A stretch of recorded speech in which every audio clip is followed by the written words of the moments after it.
விஜய் வந்து வெண்ணிலாக்காக உருகி உருகி பேசுகிறதும், அவங்கக்கிட்ட வந்து பழையபடி வந்து பேசி அவங்கள எப்படியாவது வந்து பழைய நிலைக்கு கொண்டு வரணும்னு சொல்லிட்டு விஜய் ஒவ்வொரு விஷயமும் பார்த்து பார்த்து வெண்ணிலாக்கு செய்கிறதையும் பார்த்து காவேரியால் தாங்கிக்கவே முடியல. காவேரி கிட்ட பேசாமல் அவாய்ட் பண்ணுறதால காவேரி தப்பாக நினைக்கிறாங்க. விஜய் நம்மளுக்கு வேண்டாம் போல் இருக்குது, விஜய் நம்மளை வேணாம்னு நினைக்கிறாரு, அதனால தான் வந்து தொடர்ந்து நம்மளை அவாய்ட் பண்ணிகிட்டே வராரு, நம்ம தான் அதை புரிஞ்சுக்காமல் இருக்கோம். விஜய் நம்ம வந்து அவர் வாயாலே நம்மளை வேண்டாம் சொல்கிறதோட நம்ம இங்கேருந்து கிளம்புறது எவ்வளோ பெட்டர்.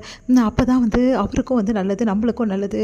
அவர் வாயால் என்னை வேணாம் சொல்கிறனால என்னால் பார்க்கவே முடியாது, அதை கேட்கவும் முடியாது.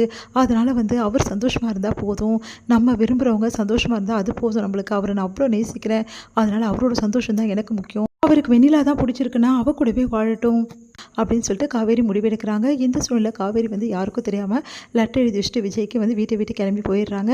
இங்கே வந்து விஜய் என்ன பண்ணுறாரு, சரி இன்றைக்கி நம்ம காவேரி கிட்ட நிறைய விஷயங்கள் பேசணும், கொஞ்சம் நாளாகவே அவர்கிட்ட பேச டைமே இருக்க மாட்டேங்குது அப்படின்னு சொல்லிட்டு யோசிக்கிறாரு. தாத்தாவும் அவருக்கு அட்வைஸ் பண்ணுறாரு, என்னடா காவேரி கிட்ட பேசினே இல்லையான்னு சொல்லிட்டு.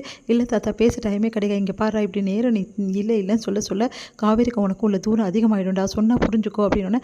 அதெல்லாம் ஒன்றும் இல்லை தாத்தா, காவேரி நல்லா புரிஞ்சுப்பா அப்படின்னு சொல்லிட்டு, சரி தாத்தா இன்றைக்கி போய் பேசுகிறேன் கண்டிப்பாக சொல்லிட்டு ரூமுக்கு போகிறாரு.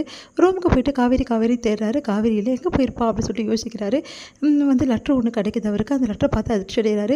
காவேரி, இதுக்கப்புறம் உங்கள் வாழ்க்கையில் நான் தலையிட நான் விரும்பலை, நீங்கள் சந்தோஷமாக நீங்களும் வந்து வெளிலாவும் சந்தோஷமாக வாழ என் வாழ்த்துக்கள், இவ்வளோ நாள் உங்களுக்கு இடைஞ்சலாக நான் இருந்தேன், இதுக்கப்புறம் இடைஞ்சலாக நான் இருக்க மாட்டேன் அப்படின்னு சொல்லி லெட்டர் எழுதி வச்சுட்டு கிளம்பிடுறாங்க.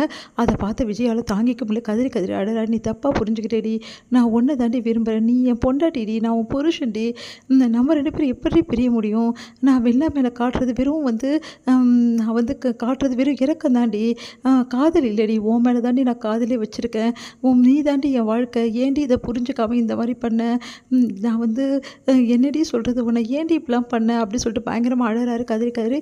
எங்கள் லெட்டர் எழுதிட்டு தாத்தா கிட்ட ஓடி வர, தாத்தா அப்படின்னு சொல்லிட்டு கட்டி பிடிச்சி தாத்தா அழறாரு. அதை பார்த்து அது என்னப்பா என்ன ஆச்சு அப்படின்னு லெட்டர் காட்டுறாரு.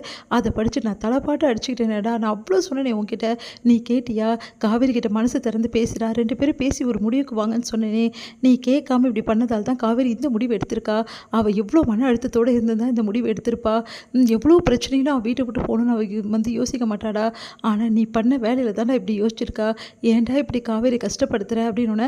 தாத்தா என்னை மன்னிச்சிடுங்க தாத்தா, நான் வேணும்னு பண்ணல தாத்தா, ஏதோ ஒரு விஷயம் தள்ளிட்டு போயிட்டே இருந்தது, காவேரி கிட்ட பேசவே முடியல என்னால், அதனால தான் தள்ளி போச்சு, மற்றபடி காவேரி இப்படி தப்பாக புரிஞ்சுப்பா நான் நினச்சி கூட பார்க்கல, யாராக இருந்தாலும் தப்பாக புரிஞ்சுப்பாங்க, அதுவும் காவேரி உண்மையில உயிரே வச்சிருக்கா, எப்படி தப்பாக புரிஞ்சுக்காமல் இருப்பா, நீ அவளை சுத்தமாக திரும்பி கூட பார்க்கல, ஃபுல்லாக வெண்ணிலான்னு சொல்லிட்டு வெண்ணிலா கூடவே இருந்த, அவளை திரும்பி பார்க்குறதில்ல, அவளுக்கு வந்து என்னன்னு கூட நீ கவனிச்சிக்கிறதில்ல, அப்போ என்னதான் நினைப்பாவ, எந்த பொண்ணுமே வந்து இந்த மாதிரி தான் நான் முடிவு பண்ணுவாங்க, ஆனால் காவேரியா வேற ஒரு பொண்ணாக இருந்தால் உங்ககிட்ட சண்டை போட்டுப்பாங்க, உன் சட்டையை பிடிச்சி அவ்வளோ கேள்வி கேட்டிருப்பாங்க, உன்னை பல அரைஞ்சு கூட இருந்திருப்பாங்க, ஆனால் வந்து காவேரி அது எதுவுமே பண்ணலடா, உங்ககிட்ட எந்த கேள்வியுமே கேட்கல, ஏன்னா உன்னோட சந்தோஷம் தான் முக்கியம்னு சொல்லி தான் வெண்ணிலாவே கூட்டிகிட்டு வந்தா, அப்படிப்பட்ட பொண்ணு உன் சந்தோஷத்தை கெடுக்க விரும்புவாளா, அதனால தான்டா வீட்டை விட்டு போயிட்டா, போச்சு இந்த வீட்டோட எல்லாமே போச்சுடா, சந்தோஷம் எல்லாத்தையும் எடுத்துகிட்டு போயிட்டாடா அப்படின்னு சொல்லிட்டு அழறாரு. தாத்தா அழாதீங்க தாத்தா, வேறு என்னடா பண்ணுறது, காவேரி வந்து உன் லைஃப் அவ்வளோ நல்லா பண்ணாடா, ஆனால் நீ இப்போது இந்த மாதிரி கெடுத்து வச்சிருக்கேடான்னு சொல்லிட்டு அழறாரு. சரிடா, உன் விருப்பப்படியே வெண்ணிலா கூட இரு, காவேரி தான் உனக்கு தேவையில்லைல்ல, அப்படி இருந்துரு, என்ன தாத்தா இப்படிலாம் நீங்கள் பேசுகிறீங்க, காவேரி தேவையில்லை நான் எப்போ சொன்னேன், காவேரி தான் தாத்தா என் வாழ்க்கை, அவள் தான் தாத்தா எல்லாமே எனக்கு, அவள் தான் தாத்தா தப்பாக புரிஞ்சிட்ருக்கா, இப்போ எனக்கு என்ன செய்வியோ தெரியாது விஜய், முதல்ல போய் காவேரி எங்கே இருக்கான்னு பார்த்து கண்டுபிடிச்சி கூட்டிகிட்டு வா, நான் இப்போ போகிறேன் தாத்தா அப்படி சொல்லிட்டு கிளம்புறாரு.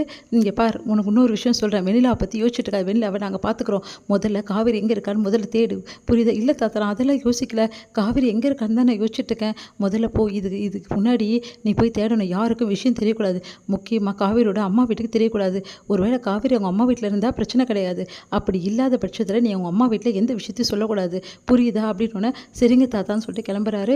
இங்கே வந்து அவங்க அம்மா வீட்டுக்கு போய் பார்க்குறாரு. பார்த்தா அங்கே வந்து காவேரி இல்லை சும்மா தான் வந்தேன், உங்களெல்லாம் பார்த்து ரொம்ப நாள் ஆச்சு அப்படின்னு சொல்லிட்டு வந்து பேசிட்டு விஜய் வந்து நடுவை பார்க்குறாரு.